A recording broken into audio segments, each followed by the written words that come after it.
Assalamualaikum warahmatullahi wabarakatuh. Selamat pagi semuanya. Oke, hari ini adalah pertemuan kedua kita dalam mata kuliah praktik statistik.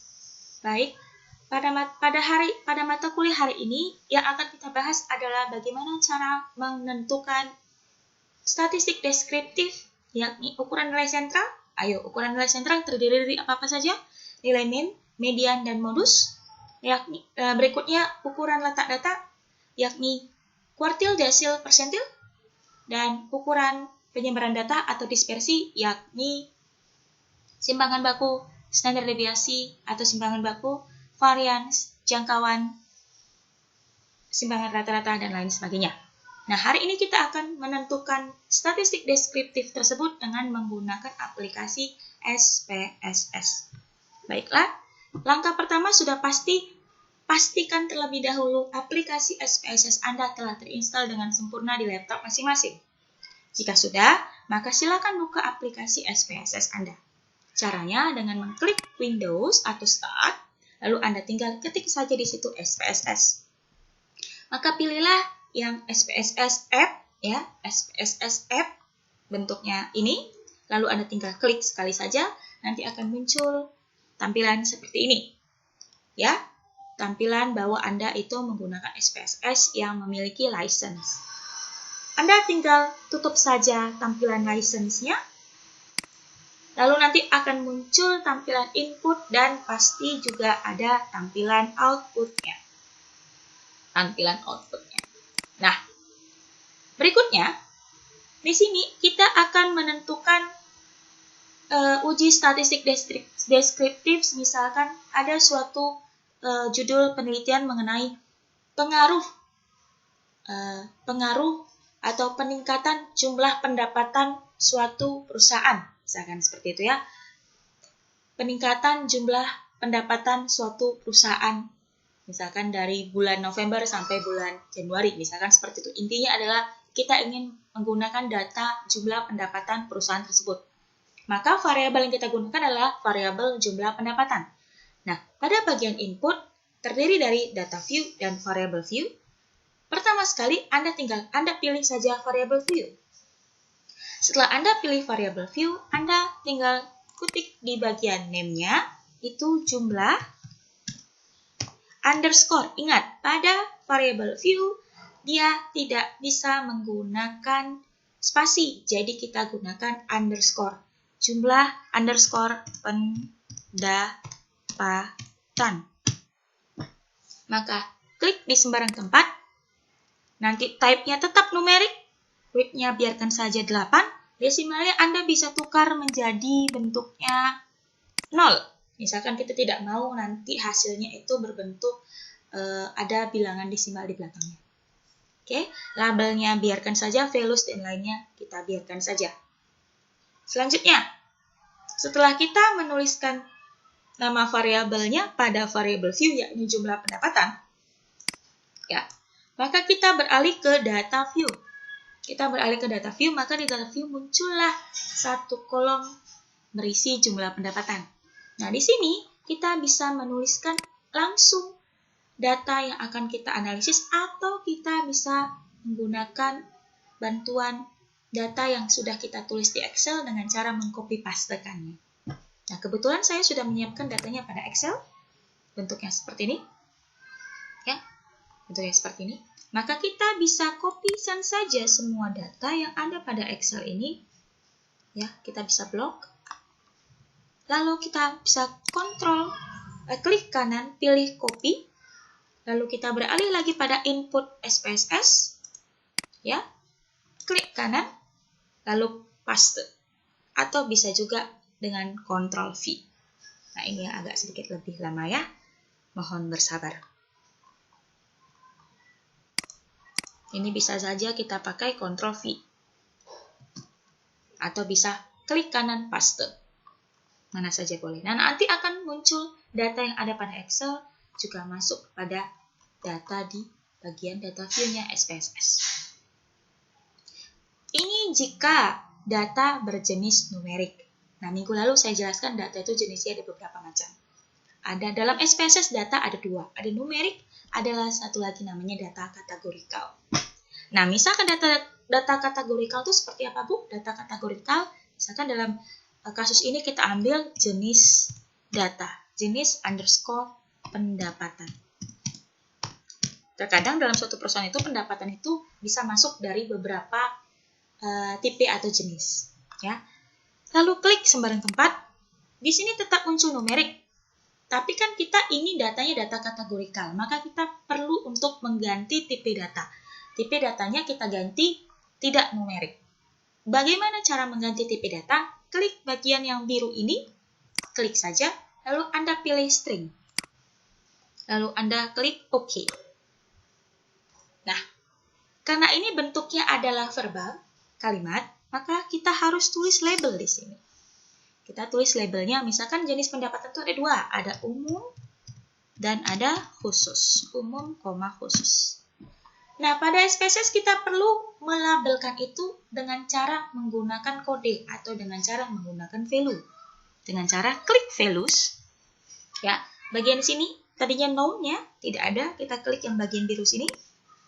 Oke, kita buat value-nya 1 untuk melabelkan jenis pendapatan umum, lalu klik add, dan value 2 dengan label khusus.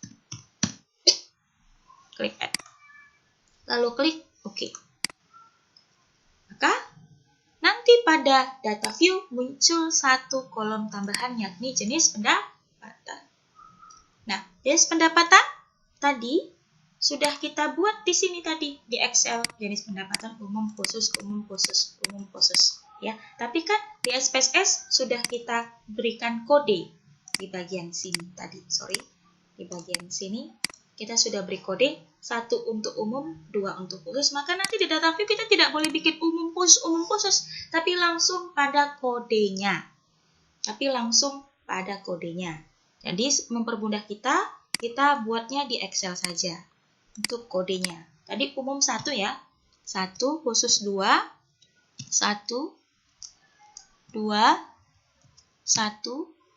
2, 2, 1, 2, 2, 1, 1, 2, 2, 1, 1, 2, 1, 2, 1, 2, 1, 2, 2, 2, 2, 1, 1, 2, 1, 2,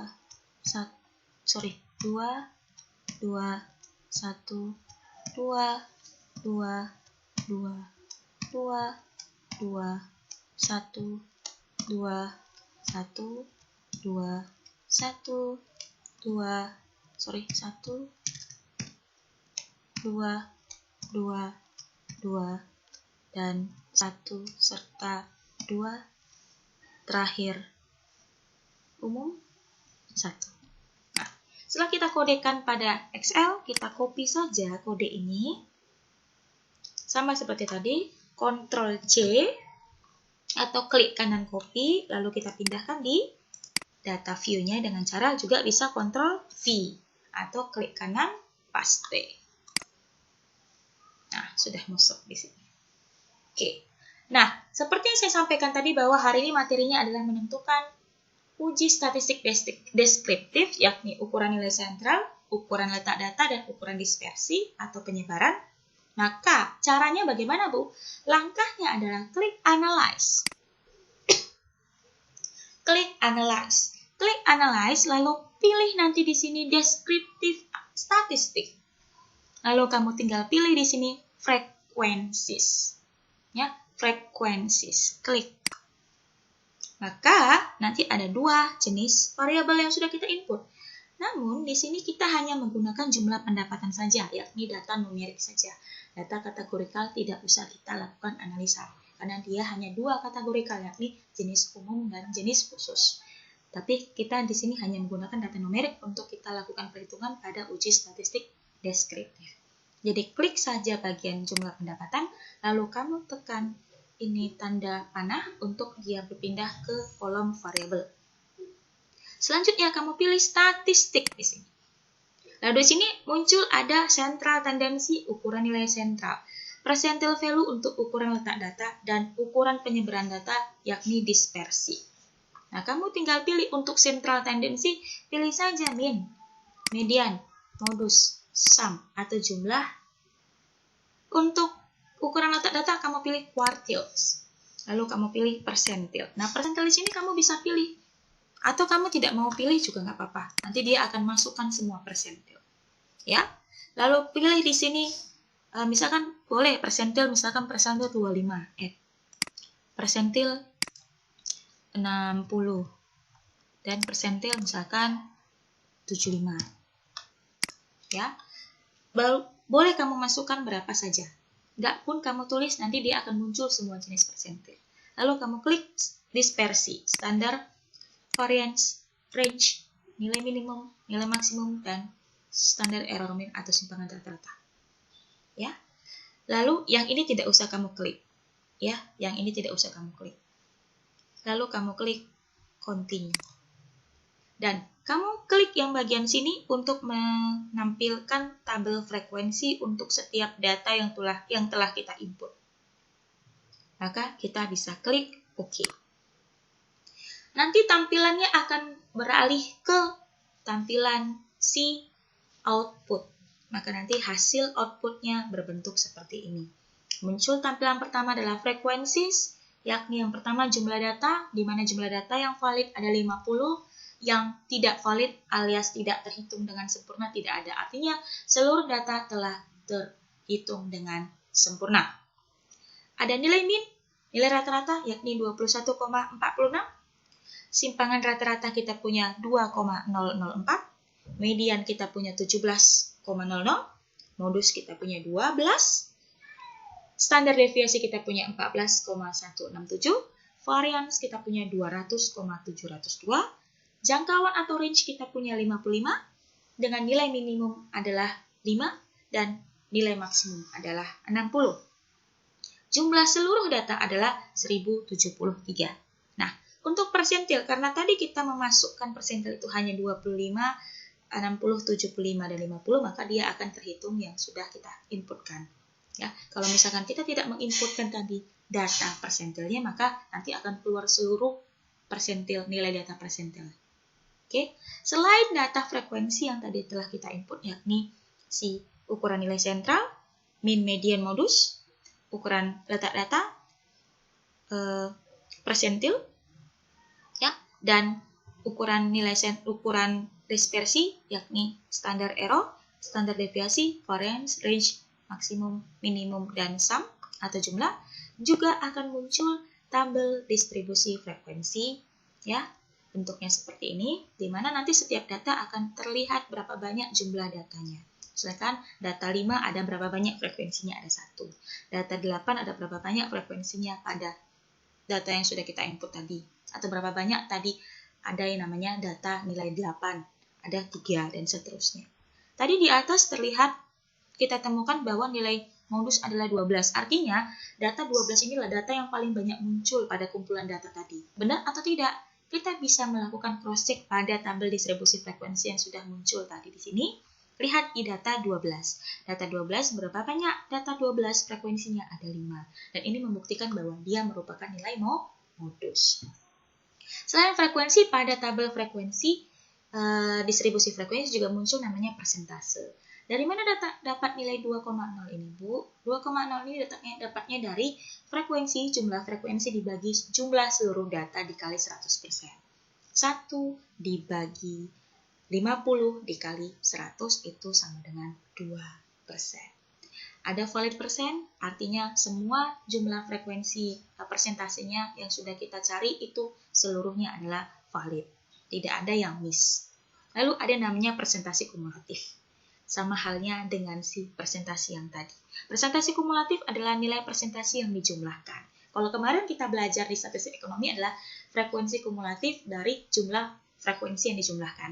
Tapi kalau tabel distribusi frekuensi pada SPSS ini yang dijumlahkan adalah persentase frekuensinya. Misalkan di sini 2, ini 4 dapatnya dari mana? 2 tambah 2 jadi 4. 6 dapatnya dari mana? 2 tambah 2 tambah 2 jadi 6. 12 dapat dari mana? hasil ini tambah ini jadi 12 dan seterusnya, nanti hasil akhirnya adalah 100%. Artinya semua data pada data yang telah kita inputkan dan kita analisis menggunakan uji deskriptif ini berhasil terinput semua dan berhasil kita analisis semua secara sempurna. Nah, setelah kita menentukan hasil uji statistik deskriptif dengan menggunakan aplikasi SPSS, maka bagaimana caranya Bu agar kita bisa copy pastekan hasil ini ke dalam bentuk Word? Caranya dengan mengklik tabel pada output di SPSS lalu klik kanan. Jika kamu mau mengkopinya dalam bentuk biasa alias kamu bisa mengganti-ganti ukuran font atau nama font, jenis fontnya, kamu tinggal pilih copy.